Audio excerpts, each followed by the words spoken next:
Welcome to the Tech Egg. Don't get scrambled. Enjoy the video. You start by making sure your device can play audio. Turn volume up and exit Do Not Disturb. Once done, open Settings and tap Notifications, or open the app's notification preferences directly. This is where you control alerts. Find the app or the precise alert category you want to change, because many apps separate message, mention, and call sounds. Selecting the right category now saves time later, and it lets you choose a sound specific to the alert you care about.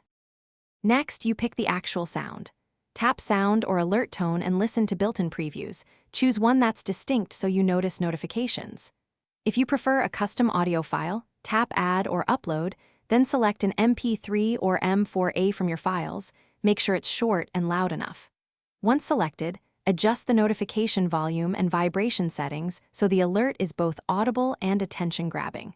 Finally, use the preview option to confirm it plays as expected before. Finish by saving your settings and triggering a test notification from the app or the system test tool so you can hear the result. If you don't hear anything, make sure the app has permission to send notifications and to play sound, and confirm the audio file format is supported. Also check background app refresh and that silent modes aren't enabled. If problems persist, restart the device, clear the app cache, or reinstall the app. Those steps often resolve lingering configuration issues. Thanks for watching. Consider subscribing if I helped unscramble your problems.